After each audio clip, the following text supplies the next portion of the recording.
everyone. Welcome to Film Snobbery Live. I am your host, the film snob, Mr. Nick Baisley, and I am joined, as per usual, by my co-host, who I actually got to see a lot more of recently, Mr. Jerry Cavallero. Jerry, how you doing, sir?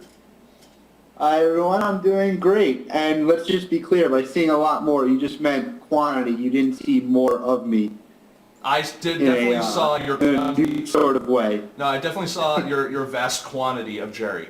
Yes. We had a really great week. We were at the several film festivals all week, and we're going to talk a little bit about that later. But first, we got so much show. I totally want to pack everything in, so we want to get everything rolling. Our guest for this evening is a gentleman who he's an independent film consultant. You can find some of his blog posts over at springboardmedia.blogspot.com. He and I connected actually over at The Conversation in New York City, and then again over at DIY Days in New York City, where he gave a really good presentation on filmmaking innovation for indie filmmakers, and it actually was one of the better presentations that I saw there, and I'm really excited to have him on the show tonight. So without further ado, he is the Brian Newman of independent film consultants. He is Mr. Brian Newman. Sir. Hey, how are you doing, Nick? Doing well, sir. How are you? Doing great. Good. So tell the audience a little bit about what you do and kind of how you got to do it. Sure thing, yeah. As a consultant, what I'm doing is I'm trying to help filmmakers with all things digital. As you know, that's a lot of stuff, and it's everything from audience engagement strategies, new distribution models, figuring out, distribution deals if they ever come around, which is very rare, but if they do, people are interested in figuring them out, and should they take them or do it on their own, helping filmmakers kind of strategize everything about their projects. I also help a lot with their fundraising strategies, marketing and outreach, audience engagement, and then I do a lot of work also with organizations and companies that are focused on digital strategy. So I'll work a lot, for example, with people who are digitizing older films and bringing them back out to the public. So I do a little bit with companies and a little bit with filmmakers, and it's a lot of fun. And I am able to do it because I've worked in the independent film world for a fair amount of time, 10 or 15 years, and gotten to know a lot of people and learn a lot from everyone else in the field, and just something I consider a lot of fun to do. How did you get involved? I mean, like I said, you and I both got involved at The Conversation and DIY Days. How did you, do you go to a lot of those kind of industry events because they happen to be in New York City? Or what kind of brings you to those kind of events? Well, actually, I go to those when they're here in town because it's very easy, but I also do a lot of them around the world. I'm about to head off to Edinburgh to give a workshop at the Edinburgh Film Fest. I'm really looking forward to that trip because I'm actually going to have a chance to debate one of the guys from the MPAA about piracy, which would be pretty fun, I think. And at the same time, I'll be doing some workshops with shooting people out there. I'm going to be the next week going out to Wales. What's gotcha? Did we lose him?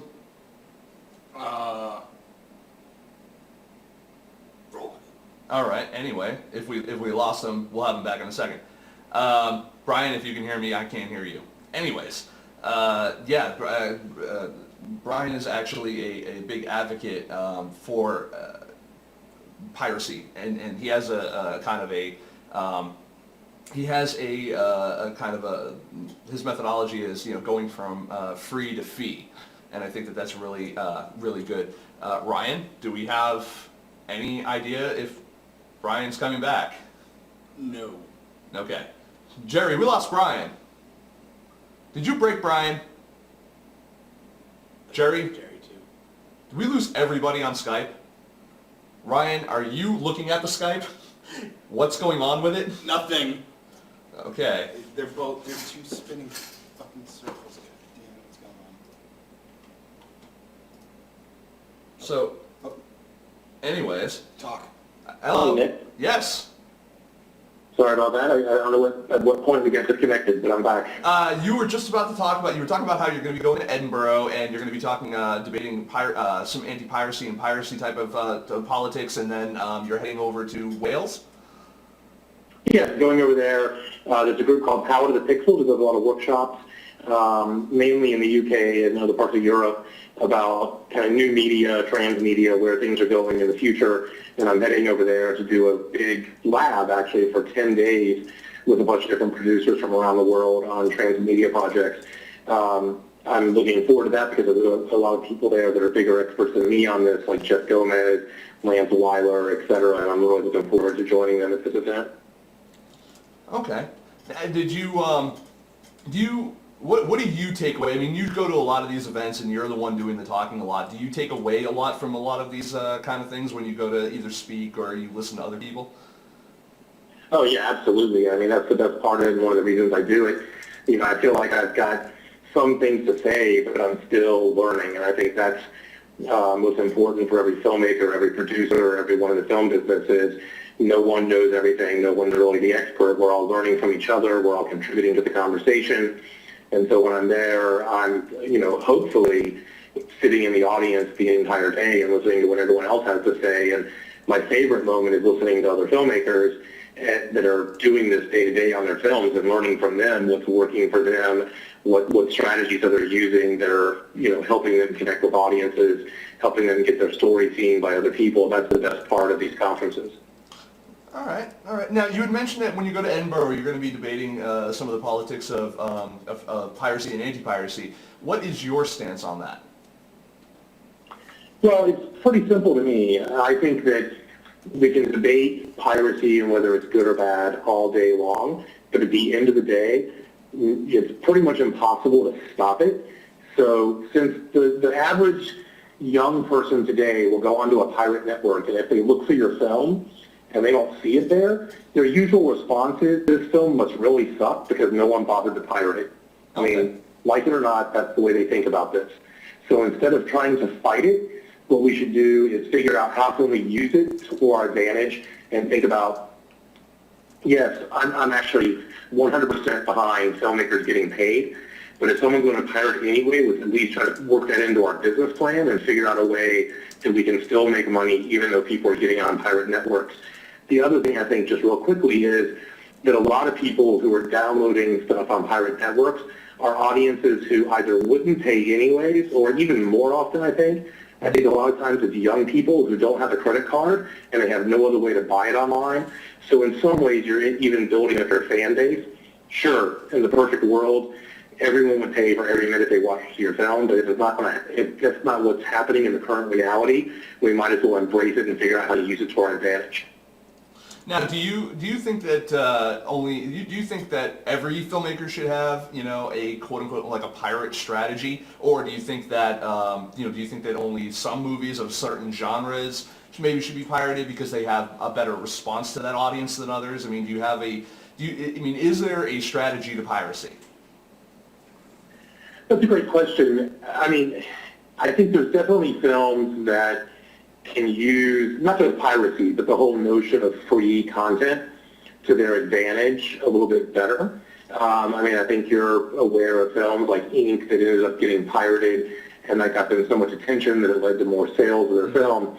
That said, every film under the sun, if it's made and it's put out anywhere, it's going to get pirated. So if you're making a film, you should at least think through what is your strategy going to be to use that to your advantage. I mean, let's just use some common sense and say, okay, let's figure out how I can still do things around my film that'll get people to pay for a different version of it or pay to see me in person. Let's figure out how I can use this to my advantage.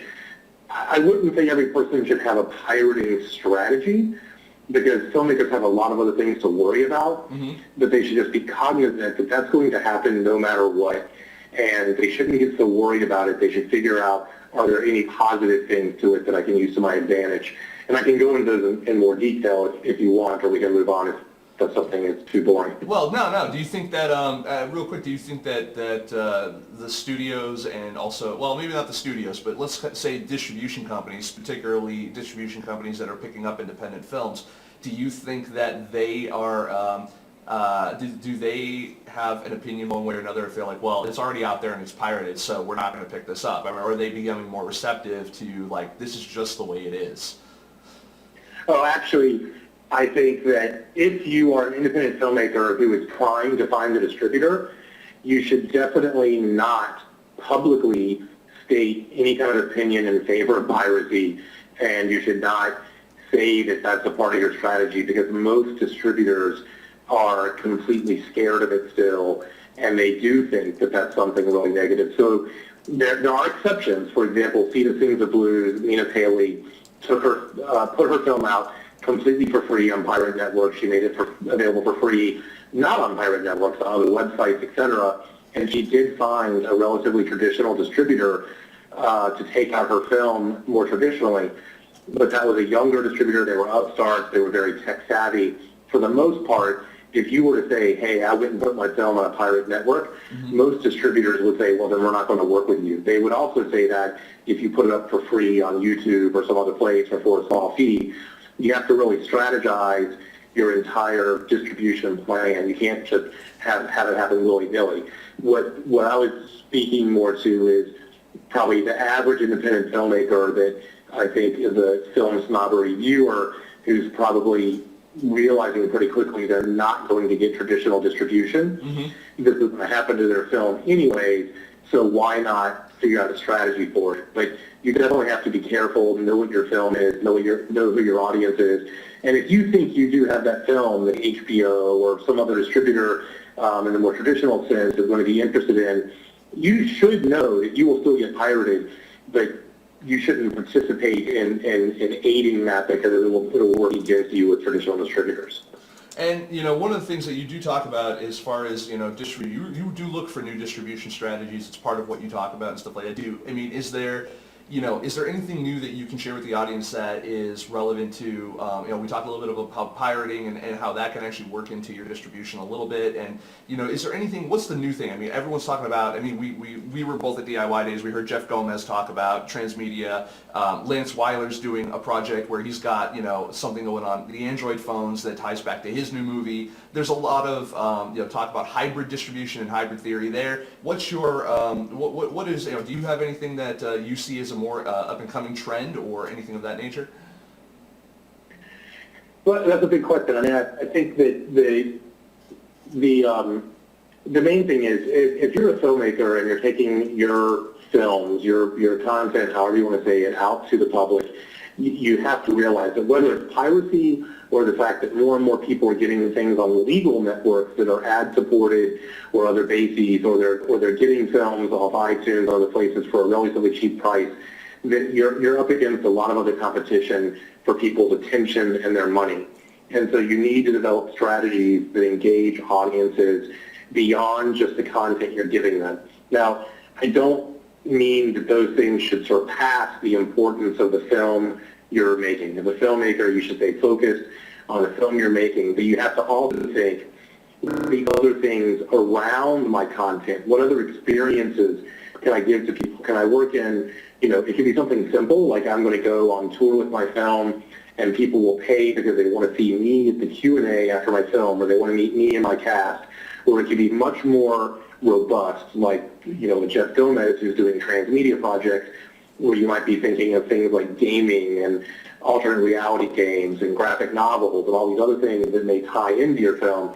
You have to decide what's right for your story and what's right for you as a filmmaker, but you have to really think, how can I engage audiences in a new way? And I think lots of filmmakers are doing that and coming up with really cool strategies to get people to still pay for their content, even though it may be available for free, legally or free in some other fashion.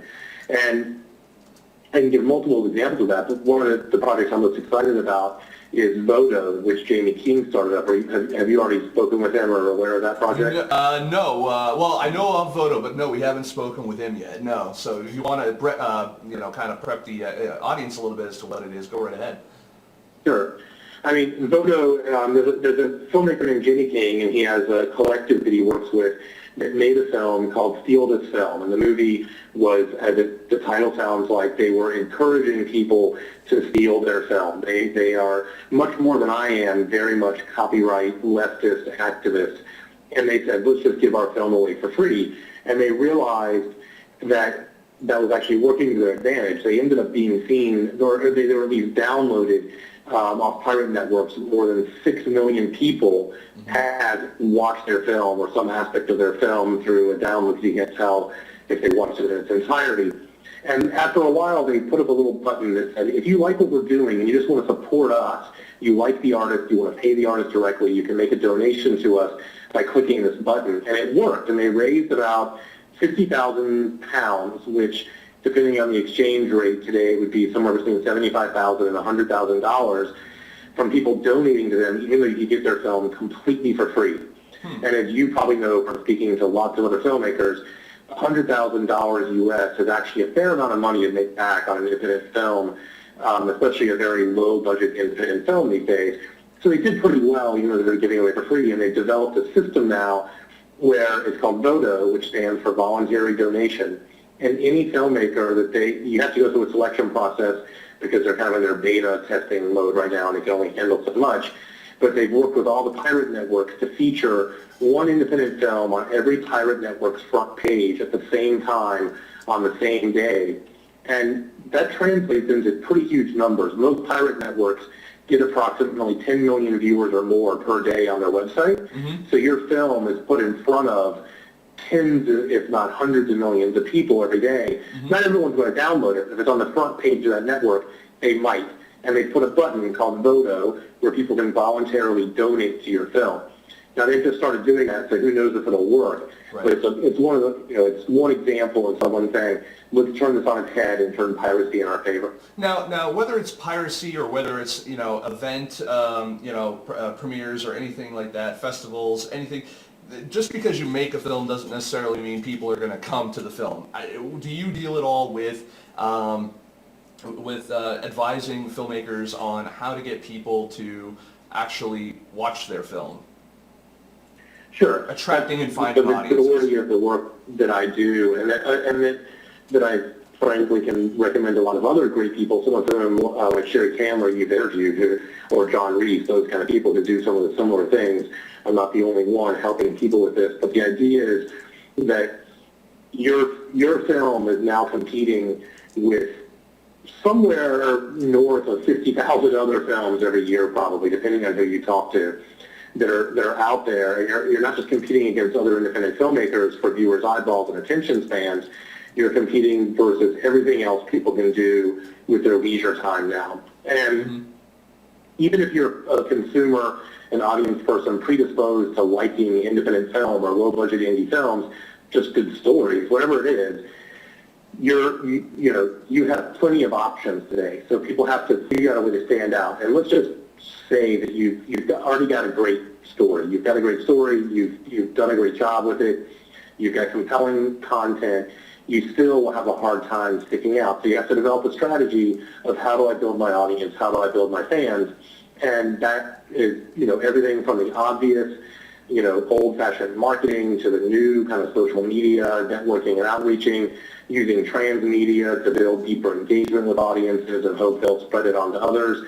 We have a lot more tools today than we had before. And, Twitter and Facebook and all those things aren't going to be your savior. They're not going to change the entire world and make your film the most popular film ever.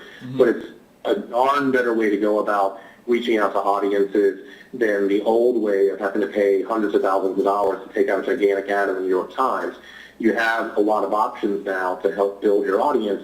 And there's some pretty good strategies, which frankly, most of which I've learned from talking to other filmmakers, going to these conferences and listening to other filmmakers, other producers, and saying, wow, how can we put this all together into something that might help your film rise above that whole, noise level of all those other films out there and maybe grab an audience's attention. And that's what I try to do when I'm working with filmmakers. Now, another thing that you're known for is you were the CEO of the Tribeca Film Institute for a period of time. The Tribeca Film Institute is for most people who don't know, it is a separate entity from the film festival itself. But what kind of capacity as CEO? I mean, what did you do there? And tell us a little bit about what the Tribeca Film Institute actually is, as apart from what the film festival is, because I know they're two separate things. Yeah, they're separate. A lot of people don't realize that. The film festival itself is a for-profit entity that runs a film festival every year. They also do some other activities as well. Since I left, they've launched a distribution arm, which I can't really speak much about because it launched after I left, but they do multiple activities in the film world. The nonprofit was founded at the same time as the film festival by the same people. Robert De Niro, his producing partner Jane Rosenthal, and her husband and business partner Craig Hatkoff. And they founded the nonprofit because they wanted to be able to do activities that would support filmmakers that weren't for-profit activities. So what we did was a lot of things like funded filmmakers. We gave grants to filmmakers. At the time that I left, we were giving just under $1 million in grants to filmmakers of all stripes, documentary, narrative, people doing experimental projects and new media projects. They had multiple grant programs that still exist, like the Tribeca Gucci Documentary Fund, which is for documentaries, obviously. They also have the Sloan Fund, which is for films about science and scientists. Lots of opportunities for filmmakers to get funding for their films, especially at the early stages, and also very much geared towards emerging filmmakers, not the established, super famous filmmaker, but very emerging filmmakers were usually who are getting those. We also did programs like Tribeca All Access, which is still ongoing, which is to increase diversity in the field. So we were getting a lot of people who you don't normally see behind the camera, people of color and other diverse backgrounds, setting up networking meetings for them, giving them grant opportunities. We did programs for youth. We trained kids and high school students on making films. And we had a program where we were actually in New York City public schools, and that program is now developed to where Tribeca has developed a curriculum that's being implemented at every school within New York City that's teaching film is using part of the Tribeca curriculum in what they do. And then we also were developing programs like We Frame, which was a program to work with filmmakers with older films that might have been shot, in a film, videotape, and other analog formats, and were stuck on the shelf and people weren't able to access them digitally. We did a huge program where we were helping them for free and on a non-exclusive basis digitize those films and make them available for sale. So the Institute developed all those programs that were more filmmaker support services. Some of them overlap with the film festival, but we were a completely separate entity. And all the programs I just mentioned are still ongoing there and things that all the filmmakers who are listening into this can apply for and take advantage of. Okay. Yeah, I mean, you don't really hear, or even on my end, we don't really hear a lot about what the Tribeca Film Institute is actually doing. Everyone is kind of just, paying attention to the festival side of it, which I guess, yes, that's the more public-facing side of what they do and the more kind of event-ish type of stuff. But it's really good to see that Tribeca, because frankly, they took a lot of shit this year because they were like, oh, we're going to show Shrek 4 at the Tribeca Film Festival, and everyone was like, really? Really? But it's nice to know that there's that other side of it that is more geared towards a filmmaker who needs help. And I'm really... and they definitely have that. They've had it from the beginning. They still do it, and I think that it's not a red carpet event when they're doing that, and a lot of the grants they give, obviously they publicize them through IndieWire and things like that. Mm-hmm. But this is more about giving back to the independent film community. The festival, you have to remember, is about not just independent film, but about audiences in New York who want to see all kinds of films. Mm-hmm. So it's a little bit different mission, whereas the Institute itself is about helping filmmakers develop their careers. And so I think everyone should check out their programs because there might be something that's applicable to the people listening today. Excellent, excellent. Now, do you go and another thing you talk about is a premiere and alternate venue strategies and stuff like that, festival strategies and all that. I mean, we all know that there's different tiers of festivals, and whether that's like an official term or not, there kind of is. I mean, everyone looks to Sundance, South by Southwest, Toronto, Tribeca, Cannes, all that kind of stuff. They look at those as the top tier type of things, and then there's the secondaries, where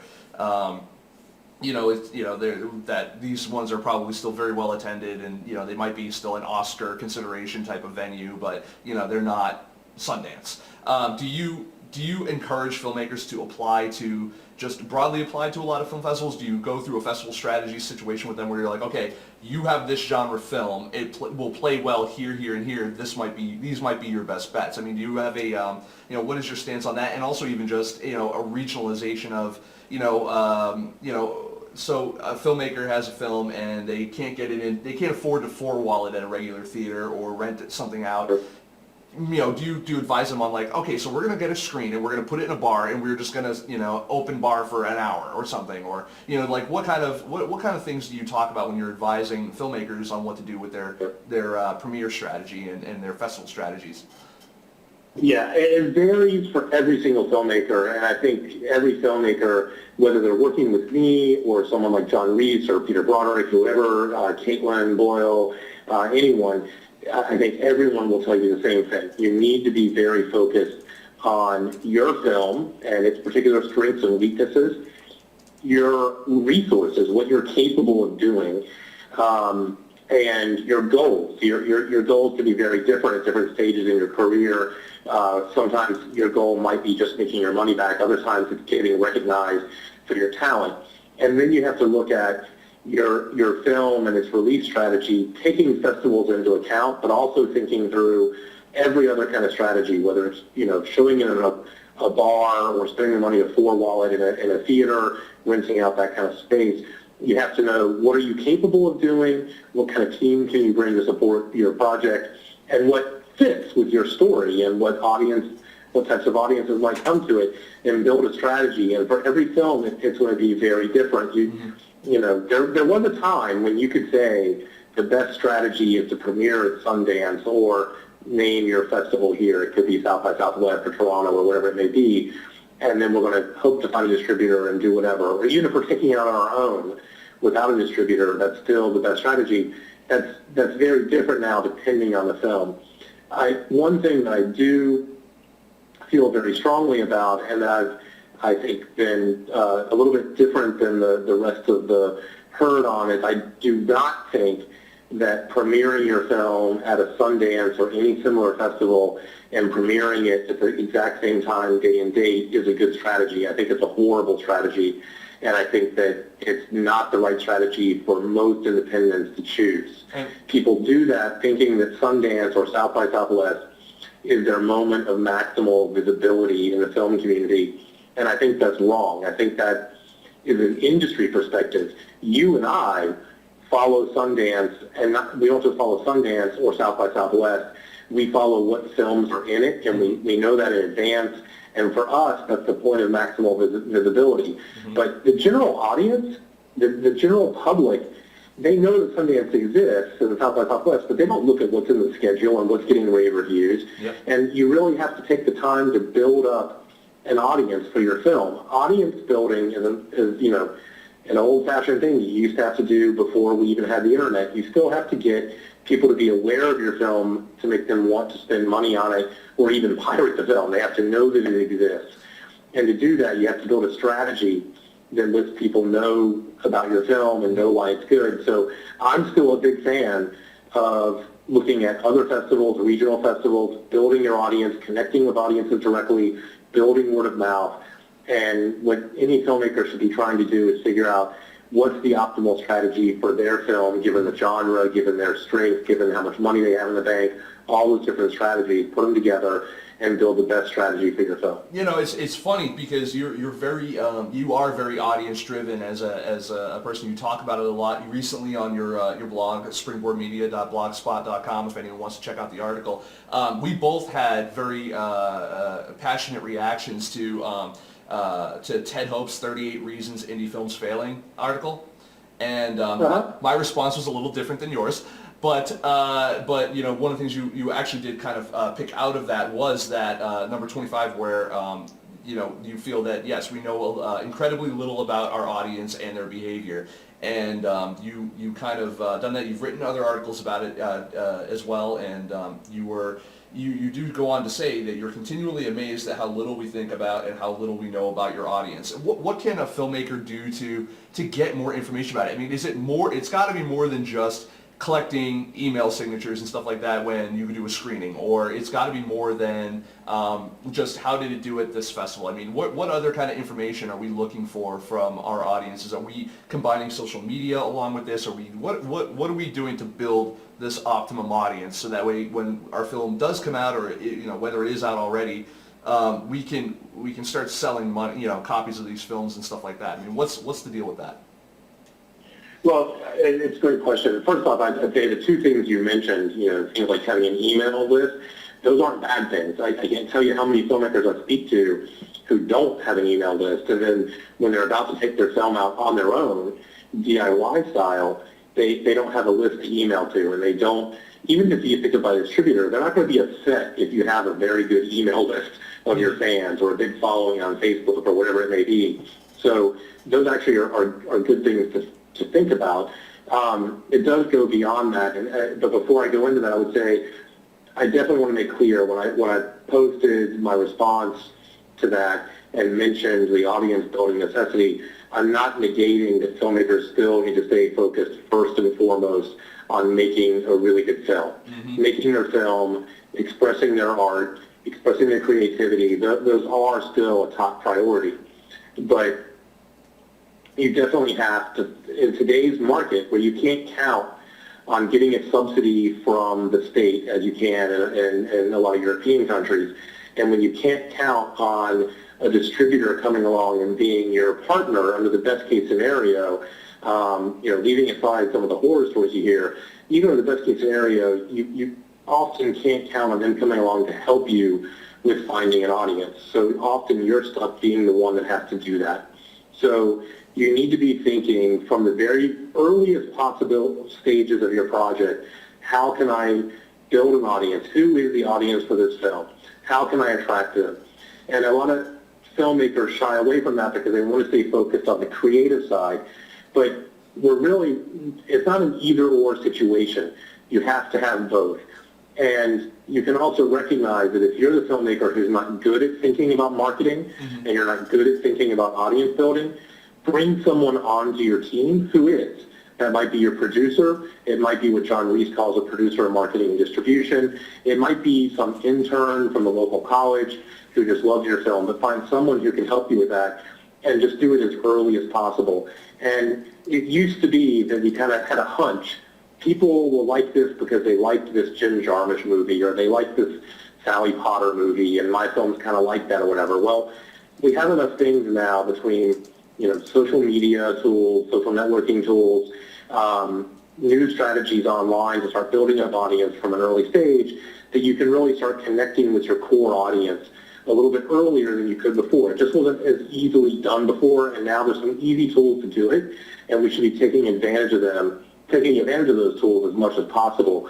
And for every filmmaker, that's going to mean something a little bit different. For some people, that means they want to get super engaged, and they want to really engage in what everyone calls participatory culture. They want to really maybe even let their fans remix their footage and send it back into them, or there are some filmmakers who are going so far as to letting their community help them decide the editing of their film, or crowdsourcing the production of their film. That's not for everyone. So other people, the most they want to do is maybe use Facebook and Twitter a little bit to help build their core audience at the beginning, and it will help tell other people. You have to be honest with yourself and see what your capabilities are. But I definitely think that we live in a place called the United States, and it's a consumerist culture, it's a capitalist society. We don't have state support for our work, and whether you're making an expensive film or a cheap film, you've got to control your destiny, you've got to raise the money you need to make that film, and you've got to find your audience yourself, or find someone who can help you do it. There definitely is that delicate balance between art and commerce, and I'm glad that you do go to lengths to mention mention in your conversations that filmmakers have to focus on the art, have to focus on the story, stuff like that. That I 150% agree with. Do you ever run into filmmakers, I'll phrase it this way: do you run into filmmakers who you just really can't help? And then on that note, is it okay for some films to fail. I mean, we all want everyone to be successful, and we all want everyone to, you know, to make their movies, make their art. And do you find that there are just people out there who just, it's just like, look, you made a movie, congratulations, but there's nothing we can do with this? Well, I find that almost every day that there's something where I say, I can't personally help you with this. There are probably other people who might be able to help you with this. You know, a lot of that's a value judgment call, you know, about things about quality. There may be things that I like that other people will hate, or that I hate that other people will like. So I try, if someone comes to me, I try to be very open-minded and come to them on their own terms, in terms of, here's the advice I can give you based on what you have, no matter what I think about it. And it could be not just a quality thing. It could be that I feel that person really needs to engage in a certain audience strategy that they're just not willing to engage in. So I'm very honest. My first meeting with every filmmaker is completely for free. We get to know each other over, if they live in New York, a cup of coffee, or over the phone if they don't. And I get to know a little bit about them and their project. They get to know about me and how I work. And if I don't think I can help them, I don't engage them. I don't charge them. I try to help them find someone else who can work with them. I can say that, you know, as you mentioned, I do have this focus on audience engagement. If you're the filmmaker who doesn't care about audience engagement and you just want to do your art for art's sake only, not that and also build an audience, I'm not the person to work with, and I'll usually tell you that right away. I understand that opinion. To a certain extent, I can respect it, but I'm not going to be able to help you if you don't want to at least think about your audience, because it's not like you can hire just one person who will do it for you. It's a team effort that requires the director and or writer and producer's input, not just mine. Okay. Now, what was I gonna? I had a question, and then I turned to the chat, and I completely forgot what I was gonna say. You know, I was talking with you know, Sherry Candler last week. I think it was last week, and we were we were talking about. She was talking about. Oh crud! It's all trying to come back to it. Maybe I'll have to come back to it. But you know, do you have any advice for, you know, the filmmakers in my audience? I'll give you like a little broad range here. You know, I have filmmakers in my audience who make movies for like $2,000 all the way up to, you know, generally the median range is, you know, probably less than 500,000. You know, probably even around 250 to 300,000. You know, these are people that can't afford, you know, large, you know, P&A campaigns. They can't. They, you know, and other marketing strategies. They can't afford to submit to like 30 or 40 festivals. Do you think that there's a point where you look at some of the lower budget stuff and you say, you know, you made your movie, great, and even if it's a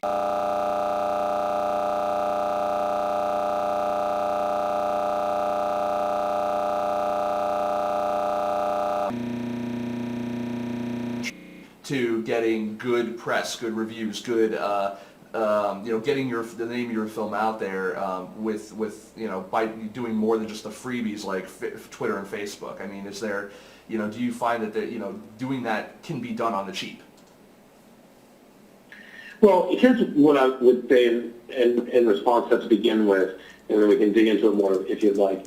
First off, I think if you're making, let's say, the low end of that spectrum, let's say you're making your film for $1,000, right? Uh-huh. Maybe even lower, but let's just pick that as a low end number.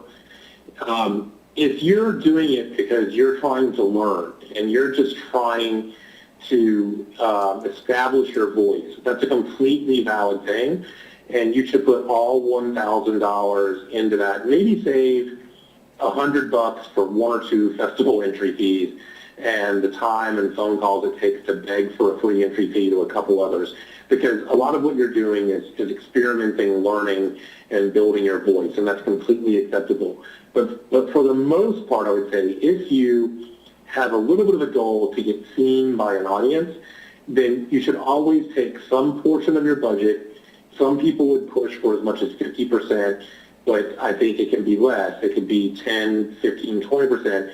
Just know you're going to have to spend a little bit of money in whether it's festival submission fees or a little bit of marketing, a little bit of outreach, hiring a kid who's really good at social networking to help find your audience and get it out there. Try, whether you're spending $1,000 or $250,000, try to make sure you have a budget of some sort to reach your audience so that you're not stuck where maybe you spent your $1,000 and you actually built something great, but you have no resources to do anything with it, and you're having to start from scratch all over again to raise that money. And then you have to start debating, do I raise money to market this current film, or do I make the next film? It's better if you just go into it knowing that you need to have something to put there so you can have an alternate plan that's not, dictated by someone else. What happens to a lot of filmmakers that I know who get to any film festival, whether it's, the Flyway Film Festival in Pepin, Wisconsin, or it's Sundance Film Festival, they get to one of these festivals, and maybe, if they're lucky, someone comes along and says, I want to buy your film for a piddling amount of money. A lot of times they end up taking that deal, not because it's a good deal, but because they don't have any money to do it on their own, so that's their only option. So at least if you have something there, you have an option. That would be my general advice, is just keep that in mind.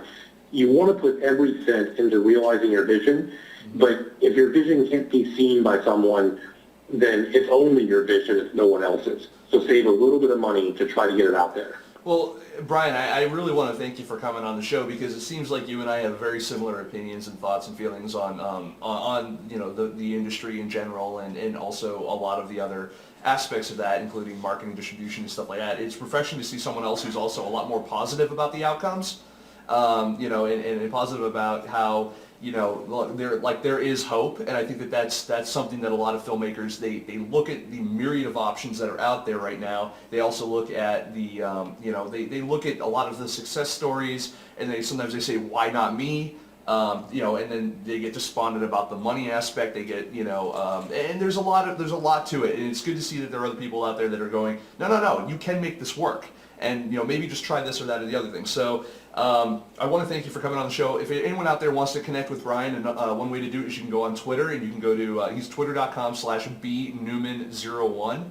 And again, you can also check out his rants and ramblings and other cool information that he throws out over at springboardmedia.blogspot.com.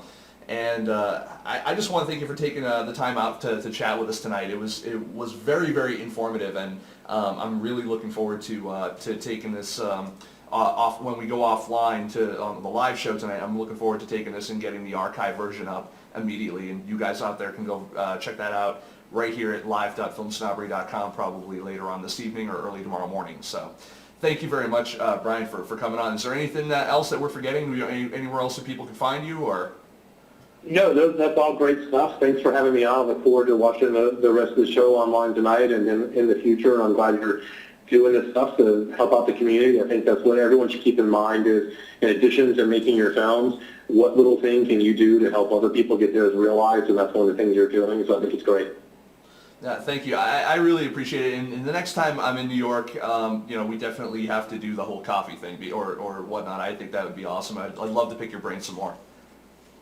Sounds good. Keep it up, man. Thanks. All right, man. You too. Take it easy. So, ladies and gentlemen, that was Mr. Brian Newman. We're going to we lost Jerry a little bit ago, but we're going to get him back right now.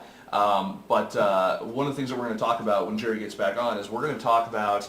I was in New York City this past week, in and out of New York City. I was staying in Staten Island. I want to give a special shout out to some viewers of ours, also some really good friends, Rob Leander, Maria Rosolo, and I want to thank them for kind of opening up their house and everything to me so that I could have a place to stay while I was out there covering different festivals and whatnot. I also want to say a special thank you to Mr. Darren Levine, who was a previous guest on the show, for him and I ended up meeting up again in Queens yesterday, and having dinner. I want to thank him for his time, and if you guys didn't check out his New York City Filmmakers Fest while he was out there, it was his inaugural year, you really missed out because there was some cool stuff going on there. We'll talk about that in a second once we have Jerry back. Jerry, you back with us? I am back. All right, we got Jerry. So Jerry, let's talk a little bit more about our experiences here. I covered, and Jerry helped me cover 2 of the 3 film festivals that I went to this week: the Staten Island Film Festival, the Hoboken Film Festival, and like I said, the third one was the New York City Filmmakers Fest. Jerry, you're a Staten Island native, and you actually had Stuck Like Chuck in the Staten Island Film Festival last year, where it won the Audience Choice for Best Comedy. Just want to throw that out there Yeah. so that everyone knows. That was our premiere. That was your You premiere. just want to throw that out there so I didn't talk about it for 5 minutes. That was that too, yeah. What did you think about the festival, the Staten Island Film Festival this year as compared to last year? It's not as much fun when you don't have a film in it. that's the most honest answer. But that People didn't don't stop. want to talk, like filmmakers don't want to talk to you as much, which I thought was kind of weird. I guess maybe since it was my premiere, also I was kind of like wide-eyed and I kind of looked at it in a different way. It's still an older crowd, very old crowd. Jerry sent me a compared to most picture. festivals. Jerry sent me a picture that was really cool, where it was he texted it to me. It was a group of ants, like an army of ants, eating at like a crust of bread or something like that. And he goes, "This is the most well-attended. This is the most well-attended event at the at the festival." Yeah, it was a cheese doodle. Oh. Yeah, that was on the Friday afternoon when I was there. It was pretty empty. And I remember last year it was empty too, but on the Friday it wasn't as empty as it was this year. Yeah. However, this was the biggest attendance. So it seemed like later in the day it picked up once we left on Friday. Right. And I heard some of the films on Saturday were packed, Yeah. but some of the also had 4 people in the audience. Yeah, I think it really depended on the One of film, but those also. films went on to win the best picture of the festival. Okay, well, They we're had 8 people in the second showing and 10 people in the first showing. Jerry, we're gonna go and we'll get to that in a moment.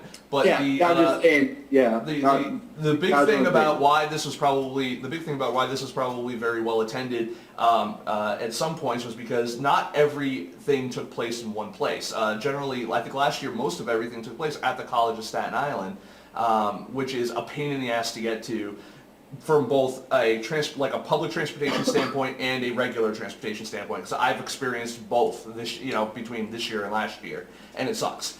That being said, it's a beautiful venue, and the projection and everything is really nice. So, hey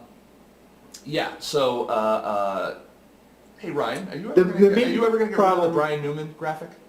We're about 3 minutes ahead of everyone else, so hi Interesting. everyone in the future. Hi, we're in the future. All right. So that being said, we I just wanted to cut in and say, because I see in the chat they're saying it takes time to build your audience for this first glance film. Last year I kind of went crazy with promoting the festival. Are we going to talk about? Are we going to talk No, about that again? this is actually important. This covers a lot of stuff. Because the festival doesn't promote itself. They really don't promote much. They have a restaurant week where certain films leading up into, like certain days, restaurants will have a special regarding the festival. So like if you go there and mention the festival, or if you go there and their special for the day will have something relating to the festival, you get a discount on your meal. And they do that, and they put the list of restaurants in the ad vans, and that's it. I went to all those restaurants last year that were listed in the ad vans that were part of Restaurant Week, which was part of the festival. They didn't have posters for the festival up. People there didn't really know about the festival. I asked them to put flyers for my film up. They all agreed. I went to the mall. There were no flyers for the festival, no posters, no nothing. I went to stores. I couldn't believe all the stores that were letting me put up flyers for Stuck Like Chuck. I went to restaurants in the food court and everything. Blockbusters, the movie theaters, they all let me put up flyers for my movie. Those are places that the festival should have marketed and should have put posters up. So that's my feeling on that they don't promote themselves. Even when you're on campus, students there didn't know about the festival. We had some of the best attendance at the festival last year just because of my crazy promotion going everywhere for like the weeks leading up to the festival. That's stuff that the festival should have done themselves also, just to promote the festival in general. Okay, back to you, Nick. Back to me, Nick. No, no. Promotion is definitely a big part of it, and the big thing that you need to keep in mind is that just putting out like your poster or your cards on the table that they usually provide you is not enough. And that goes for both the filmmaker and the and the film festival as well. I still ran into the same friggin' problem this year that I did last year, where I took the Staten Island ferry from Manhattan last year to Staten Island to go to the festival, and I looked on the ferry wall, and there was a poster for the festival, but no dates and no locations and no contact information. This year, I think they had the dates of the festival, but they didn't have the contact info, and I thought that was really interesting. Yeah, and this year also they didn't list any of the film's times in the program. That was Which weird. that's kind of weird. However, they did have a printed out sheet that had the times, the full schedule of times. And also they reduced the days that films were showing. They didn't show any films on Sunday, where last year they showed films on Sunday, which was crazy because Suck Like Chuck played for Saturday and Sunday we had the much bigger crowd. So Sunday, I think, is a day when more people have off from work. Right. So I'm not sure why they didn't have films playing this year on Sunday when that was we had the largest attendance last year on the Sunday. Right. So No, I thought it was. However, I still think it's a good festival. It just needs to find its footing. I think it's less about footing. Personally, I think that like 90% of that festival is networking. I think that's what that festival does well. And the bitch is that this year the networking kind of sucked because there was the NASO's party that they throw. Last year was really good. There were a lot of filmmakers in attendance. I talked to a couple of filmmakers and said, "Why weren't you there?" And he goes, "They still had screenings going on at both venues during the party." And so no one showed up to the party. It was all like literally rich old people that wanted to go. That were friends of friends of friends that wanted to just go to a mansion and party all night. And it was less about the films and filmmakers and more about, because they always go like, oh well, we give filmmakers the chance to hobnob with like distributors and celebrities and this, that, and the other thing. It's like, oh yeah, all the celebrities and stuff are all there. But the problem is that like they don't give the filmmakers a real opportunity. Plus they roped off a whole fucking VIP area. So what the hell? You know, we're like, you couldn't get in. Even if you were a filmmaker, even if you're a filmmaker with the fest, you can't get in there. I think that's ridiculous. Because you know that's where all the celebrities are going to go. So that's kind of bullshit. Another film festival that we went to was the Hoboken Film Festival. And we didn't spend a lot of time there. It's actually still going on right now. It's going on till the 10th. So if you are in Teaneck, it's not even in Hoboken, it's in Teaneck.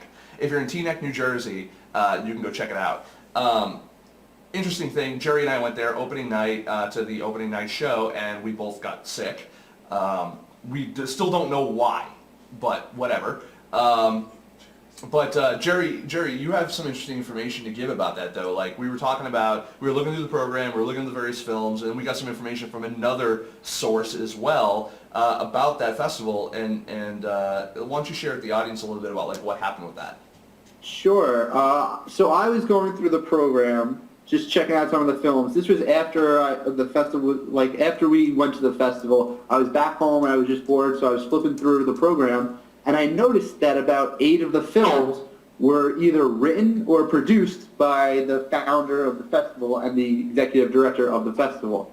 And then I started noticing that the stars that are in his films were also in a lot of these shorts or other films that were at the festival. So it seemed like a lot of the films at the festival got in through connections rather than through actually submitting and, regular submission to festivals. And I just thought that was kind of weird. And then I was talking with Elias Blagianos, who's the director of The Crimson Mask, who his film won Best Picture at Staten Island Film Festival, and I met him at the Orlando Film Festival. So we were kind of good friends, and I was talking with him, and I mentioned that to him. And his film premiered last year at the Hoboken Film Festival, and he told me that the festival is a scam. And he just flat out said, I won an award there, I premiered there, I'm allowed to have my opinion, the festival is a scam. And this is what happened. When they won their award, the executive director of the festival came to him and said, we really love your film, we want to help you sell it, that's why you won the award, we're all really excited for it.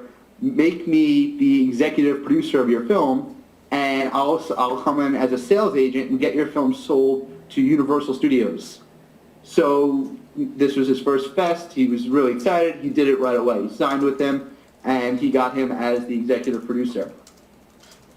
Oh, hey, by the way, just real quick from the chat. Apparently, and I saw this on Twitter earlier, and I didn't get a chance to check it out. Marinelle finally did the video of you and I from DIY Days. Yes. I haven't seen it yet. We should have included that in the show in hindsight, but we're going to show it on next week's show, Marinelle. But I just completely flaked and forgot about it because I was getting back and getting all situated today. But yeah, Jerry, yeah. So our friend was saying that, yeah, it's kind of scammy. Yeah, well, he's still listed as the executive producer. The guy that runs the festival, he's listed as the executive producer because after he found out that the deal wasn't really, on the up and up, he cut off all relations with him. And the guy was like, if you don't keep me as an executive producer on the film, he'll sue him because they had a contract. So Elias ended up going with a different distributor after months on the festival circuit. But the executive producer on the film is the director of the Hoboken Film Festival, and it's still listed there. So that it just doesn't seem like a very honest festival, and I, for one, won't be submitting next year. So yeah, that was our experience with Hoboken. Yeah, Hoboken. Well, and then yeah, let's talk a little bit too. We went to the all right. So there was the opening night party, and they if you guys aren't familiar with the venue, it was the movie theater in Teaneck, and it's like a regular movie theater, and they really didn't have like a reception area or green room area. It was just everything was set up actually in the theater. So you see just a long line of buffet tables and like kegs of beer and in front of the movie screen, and so you have about 400 people, 500 people or so packed into a movie theater, into all the aisles along the back, along the sides, trying to network and talk and meet each other and stuff like that, but there's like really no place for anyone to stand because, I mean, if you've all been in a movie theater, which I know you all have, it's all seats. So it was really not very conducive to the party atmosphere. And then that's where they were showing the movie. So it's like people are still eating, drinking, talking, all this kind of stuff. And it's like, okay, well, we're going to start the movie now. And also, they weren't showing a film from the movie projector. They had like a projector on a stick kind of thing, kind of just pointed at the screen. Anyways, yeah. So that's what happened there. Yeah, it was a kind of a weird festival. And the pricing for everything was crazy. It was like $100 per film for special event films. Yep. And they had a keg party with Jackie special the events Joke. were films produced by the festival director. They had a keg party with Jackie the Joke Man Martling from the Howard Stern Show, and he it was like $65. $65 to go have a keg party with Jackie Martling, where chances are you probably couldn't even talk to him anyway. But that being said, yeah, so there was that, and then let's talk a little bit. Jerry, you weren't with me, but I want to talk a second about the New York City Filmmakers Festival. It was their first year. To be fair, they had a couple of problems. And full disclosure, we helped sponsor this event. So it was actually our first time we sponsored a festival, not including First Glance. First Glance more or less sponsored us for the festival, so yeah. But we kind of sponsored these guys. We're in the program, the whole 9 yards. It was actually kind of cool. I pulled the dick move. And it was my James Bond moment. It was the only time I'll ever be able to pull the dick move, where we walked in and the guy was looking for my name on the list for the press stuff, and the guy didn't have our press passes, and he's like, I don't see you on the list. He had a program in front of him. I opened up the program and I go, that's me. Under the sponsor block, and I thought it was a dick move and a half, and I totally copped to it, but it was funny. And it was probably the first and last time I'll probably ever be able to do something like that, where it's just like, me. So anyways, it was cool. The festival itself, the first night they had a really, really, really bad problems with the projector. It wasn't really the projector, it was actually the DVD player they were using. To show the films. There were like a bunch of scan lines and stuff like that. It was just a bad DVD player, and stuff like that happens. It was probably fine beforehand, but that particular night, of course, all the movies looked like shit. So that being said, they did switch it out the second night, and everything was fine after that. But that actually goes and leads me to another point and I had this discussion with the people I was staying with, Maria and Rob. Hi, where we said, I don't understand why in the digital age, when all these people, yes, I understand, are still sending you DVDs and stuff like that, why you're not just taking all of them and putting your entire program on a hard drive and showing that program, because it really kind of takes me out of the quote-unquote festival experience. And I know it's like a very nitpicky thing to have or to say, but when you're watching the movies at a festival and the movie or the short, the feature, whatever ends, and all you see is like the Cyber Home DVD, player, like home screen, And I'm like, really? All right, rather than, it just doesn't feel like I'm in a movie theater at that point. Like, it takes me out of that experience. Like, very rarely, like, does a movie end and, like, the Christie projector screen comes up, because they don't do that. It's not how that works. So I just think it would be really interesting to see them see more festivals in general, take a more digital route. Also be interesting to see them play trailers. And that's something I want to talk to a lot of filmmakers about. You want us to get your film out there and seen by more and more people. People need to know about that film. You have trailers up on like YouTube, Facebook, all these other places, on your websites and stuff like that. Why are you not networking with other filmmakers to put your trailers on their movies? Especially if it's like, you got a guy who's got an action movie here, you've got an action movie, connect with him and say, let's exchange trailers and we'll put them at the front of our DVDs and stuff like that. So I'm just throwing that out there. I think it's really, it's not an innovative idea. It seems like a really common sense to me. I just don't see it happening. And because then you're exposing yourself to their audience as well as they're exposing themselves to their audience. And we all know how fun it is to expose ourselves. So that being said, the festival, the Filmmakers Festival, NYC Filmmakers Fest, it was really well organized. The Scandinavia House is a really nice venue. It's kind of weird because when you walk into there, it's in New York City. It's on Park Ave. You walk in there and you feel like you're walking into a restaurant. You don't really know where the hell to go, but they had signs up and stuff like that, so it was okay. And it was nice. I want to congratulate Maria Rosolo and Mark Cabaroy for they won Best Actress, Best Director, and Best Screen Script or Story or whatever for their short film Blindsided at the festival. And because I stayed with them and they're friends of ours, I just want to personally say congratulations. I also want to say our friend Elias, or Jerry's friend Elias, now my friend I guess, won at the Staten Island Film Festival for his film. He won the Best Feature. Was it, Jerry? Best Feature and Best Editing. Yeah, and Best Editing for his movie, The Crimson Mask, which I have a copy of and I'll be reviewing at some point too. And that is one cool thing I like about film festivals. I do a lot of networking. I do a lot of other, things at film festivals. I very rarely, I shouldn't say very rarely, but I don't get to see as many movies at the festival as I want to. So what I do is I encourage a lot of filmmakers to just give me, a screener and I'll watch it and review it when I get back home or when I'm at the hotel or whatever. Plus, let's be honest, not every festival is different. Not every festival has like the perfect projection system. And I want to give their films the best chance at looking and sounding awesome as I can. So that's the reason why I do that as well. So I've probably got adding to this high stack of films I already have to review. I've got maybe another stack. So it's gonna be cool. I'm very excited. So Jerry, do you have any other anything else to add about these festivals? Sure. I just want to say, in the chat, it seems like people are thinking that the Staten Island Film Festival isn't that great of a festival. And I just want to say that I still enjoy the festival more than Nick. I've talked to Nick about it. He didn't seem to enjoy it that much. I still think it's a great festival. You just need to promote your own films there. Like they don't really do much promotion. That's what I was trying to get at. But the filmmakers that you do meet there are cool. They're good to network. It's mostly locals, the filmmakers that are there. Not often people from out of town. However, we did meet someone from Australia, and he was a really cool guy, and some people from LA flew out. But it's mostly a festival for locals, so I think if you're in New York or New Jersey, it's still a festival that you should submit to, and you could probably bring in an audience if you're local.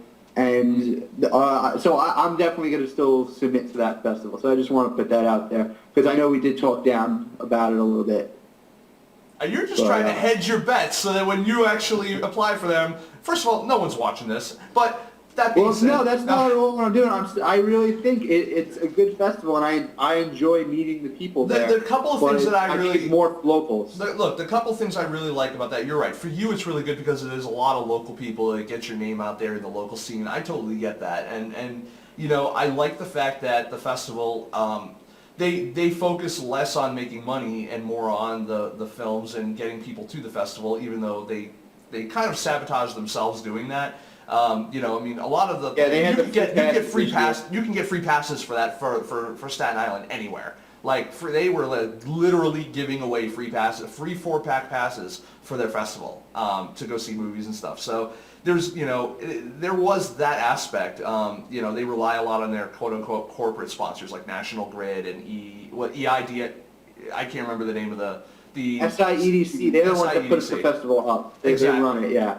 So they kind of go more for that, and that's all cool. I'm cool with that. Again, beautiful screening venues, the projections and stuff like. I want to thank Scott. Scott did a really good job emceeing. Interesting thing he did. I don't really see this a lot. Scott Gerber, by the way, who is the head festival programmer.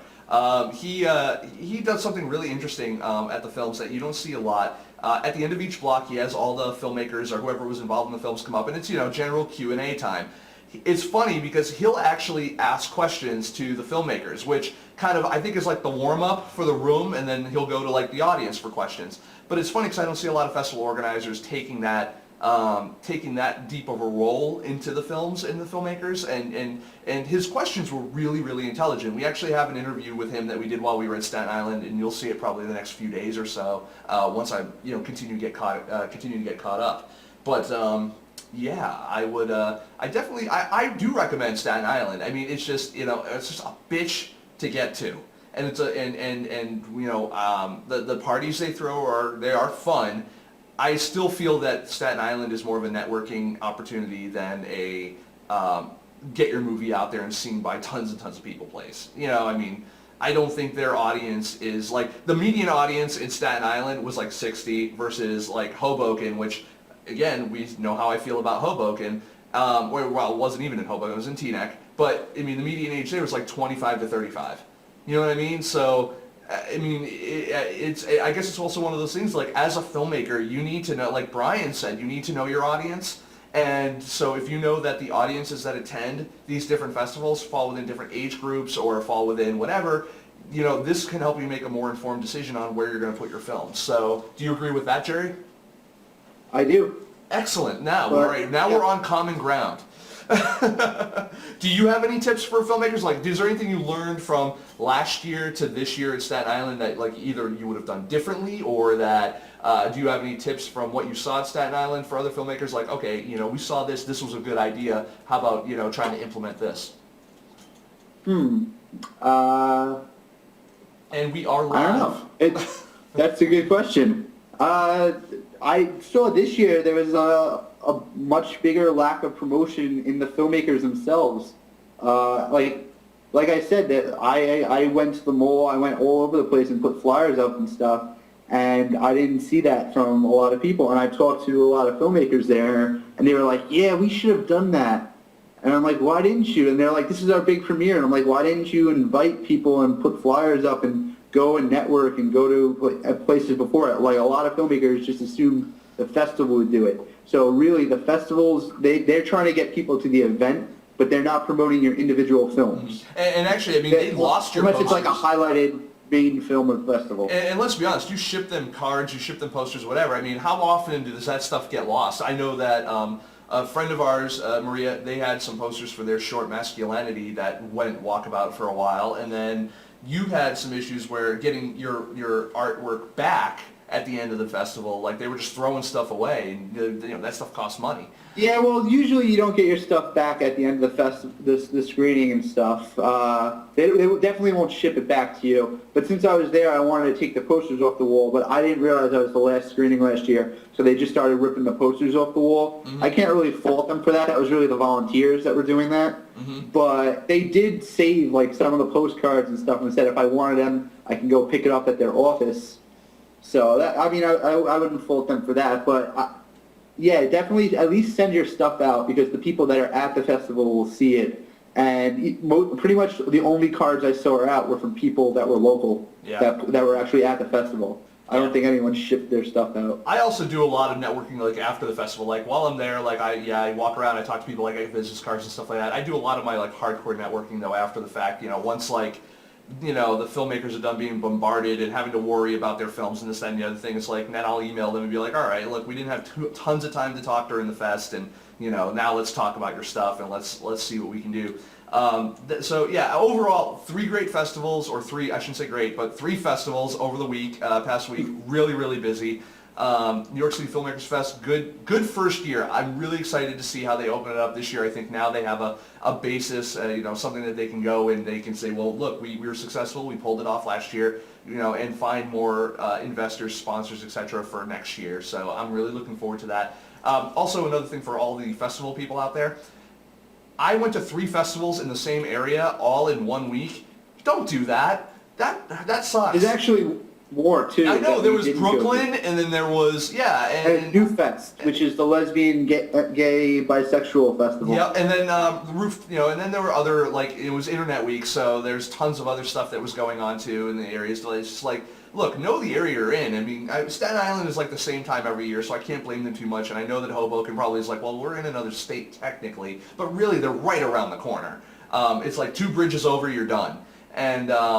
And so it was, it's just tough for someone like me. Like, I want to give you guys press so I can inform my audience on, where to go, where not to go, blah, blah, blah. But, like, Jesus, if I'm running my ass off, from Staten Island to Manhattan to Hoboken, well, not Hoboken, Teaneck, and all over the place to try to cover all this stuff all in 1 week, it's just it's a pain in the ass. So, for me, change. So, when you sponsor new filmmaker, the New York City filmmakers, you should have told them move it a week. oh, yeah, because I have that kind of power. But speaking of which, and really having nothing to do with, I think that we've basically covered these festivals pretty well, and we'll actually have some more highlights coming up on the site, and I'm sure we'll talk about it again in the future. I want to give everyone a heads up for next week. I am so fucking pumped for next week's show, to the point where, like, I'm so damn excited. Next week on the show we had an independent film consultant on the show today, and Brian, he's awesome. We have a guy that's like him, except picture Brian doing this for like 30, 40 years. We have a legend, an independent film consultant coming on the show, and I'm really excited. If you're a fan at all of Clerks, the Kevin Smith movie made back in the early 90s, big Sundance hit, and it got picked up by Miramax and all that kind of stuff, you're going to know, if you know the story of that, you're going to know this guy. If not, he's going to be like, who? But believe me, this guy is influential. He's another New Yorker. He's a great guy. He was responsible for getting Clerks, or partly responsible for getting Clerks in front of Miramax back in the day. The gentleman I'm speaking of, his name is Bob Hawke, and we have him on the show. I am so excited to have this guy on the show, because I just want to pick his brain about 30, 40 years of film history. It's going to be great. I'm so psyched about it. So, join us here next Tuesday at 10 p.m. Eastern Standard Time for our little interview with Bob Hawke. And I want to, let everyone know, if you're new, thank you for joining in. Hopefully you found this to be informative. And if you want to follow more of what we're doing, you can follow us obviously every day at filmsnobbery.com, and also go on Twitter, twitter.com/filmsnobbery. And be sure to like us or fan us or whatever the fuck they have it going on now at Facebook, facebook.com/filmsnobbery. So thank you very much, everyone.